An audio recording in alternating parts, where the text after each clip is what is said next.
ಬೆಳಗ್ಗೆ ಬೇಗ ಎದ್ದು ರೆಡಿಯಾಗಿ ಸೀದಾ ನಾನು ಹೋಗಿದ್ದು ಅಕಾಡೆಮಿ ಹತ್ರ. ಅಕಾಡೆಮಿಯಲ್ಲಿ ಸ್ವಲ್ಪ ಹೊತ್ತು ಫಿಟ್ನೆಸ್ ಮಾಡಿಸಿ ಹಂಗೆ ಸ್ವಲ್ಪ ಬೌಲಿಂಗ್ ಡ್ರಿಲ್ ಮಾಡಿಸಿ ವಾಪಸ್ ಮನೆಗೆ ಬಂದೆ.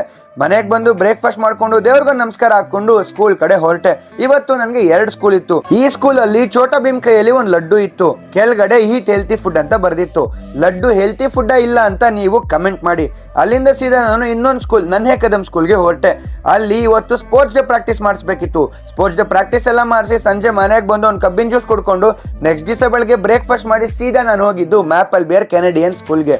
ಇಲ್ಲಿ ಅಷ್ಟೇ ಒಂದು ಫನ್ ಆಕ್ಟಿವಿಟಿ ಮಾಡಿಸಿ ಮಧ್ಯಾಹ್ನ ಹೊಟ್ಟೆ ಹಸಿತಾ ಇತ್ತು ಅಂತ ಅಲ್ಲೇ ಪಕ್ಕದಲ್ಲಿರೋ ಪಂಚಮೈ ಗ್ರ್ಯಾಂಡ್ ಅಲ್ಲಿ ಊಟ ಮಾಡ್ಕೊಂಡು ಇನ್ನೊಂದ್ ಕಡೆ ಹೊರಟೆ. ಇನ್ನೊಂದು ಸ್ಕೂಲು ಕಿಡ್ಜಿ ಇತ್ತು. ಕಿಡ್ಜಿ ಸ್ಕೂಲಲ್ಲಿ ಸ್ವಲ್ಪ ಹೊತ್ತು ಅಲ್ಲಿ ಕೂಡ ಫನ್ ಆಕ್ಟಿವಿಟಿ ಮಾಡಿಸಿ ಸಂಜೆ ಅಕಾಡೆಮಿ ಹತ್ರ ಬಂದೆ. ಇವತ್ತು ಅಕಾಡೆಮಿಯಲ್ಲಿ ಬೌಲಿಂಗ್ ಮಿಷಿನ್ ಅಲ್ಲಿ ಪ್ರಾಕ್ಟೀಸ್ ಇತ್ತು. ಇವತ್ತು ಚಿಲ್ಡ್ರನ್ಸ್ ಡೇ ಆಗಿರೋದ್ರಿಂದ ಹ್ಯಾಪಿ ಹಬ್ಬರು ನಿಮ್ಗೆ ಒಳ್ಳೆ ಆಫರ್ ಕೊಡ್ತಾ ಇದ್ದಾರೆ. ನೀವು ಇದೇ ಚಿಲ್ಡ್ರನ್ಸ್ ಡೇಗೆ ನಿಮ್ಮ ಮಕ್ಕಳನ್ನ ಕರ್ಕೊಂಡೋಗಿ ಆಟ ಆಡ್ಸಿ ಅಂತ ಹೇಳ್ತಾ ನಂಡೆ